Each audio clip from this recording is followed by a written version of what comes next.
لماذا التركماني يقف مع قضايا الأمة الإسلامية؟ وتحديدا هنا اليوم سنتحدث عن فلسطين.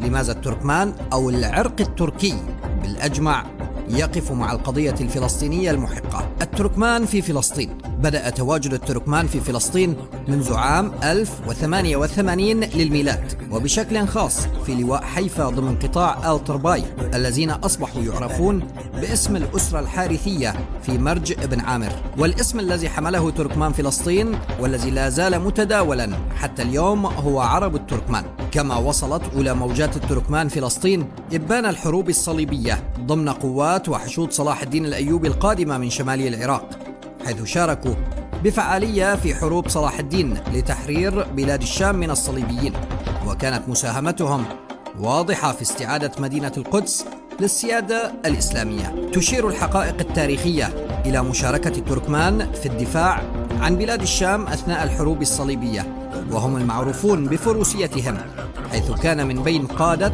جيوش صلاح الدين الأيوبي قائد تركماني بارز هو مظفر الدين كوجك، وهو أحد قادة صلاح الدين وزوج شقيقته، وهو أمير دولة الأتابكة في أربيل أيضا، حيث شهد المعركة الكبرى في حطين، وقد انضم إلى زين الدين وهو أمير أتابكة الموصل في شمال العراق. ويعتبر قدوم هذين القائدين فاتحة التواجد ومن ثم الاستيطان التركماني في فلسطين. في البداية سكن التركمان الفلسطينيون قرية المنسي في لواء حيفا في الطرف الغربي لمرج بني عامر، ثم سكنوا عكا والساحل الفلسطيني بين عتليت والخضيرة.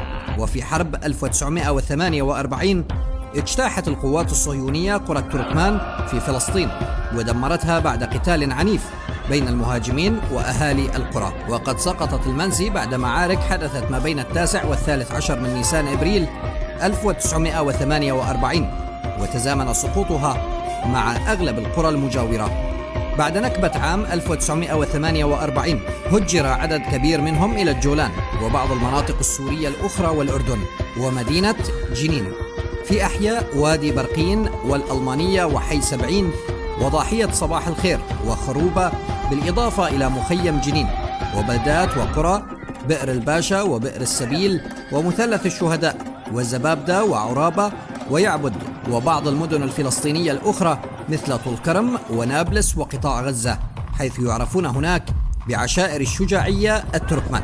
وتعتبر عشيرة عرب التركمان أكبر مجموعة سكانية في مخيم جنين الفلسطيني الذي تعرض لمجزرة بشعة إبان الاجتياح الإسرائيلي لمدن ومخيمات وقرى الضفة الفلسطينية عام 2002 سقط فيها مئات الضحايا والمصابين، بينهم عدد كبير من الفلسطينيين التركمان.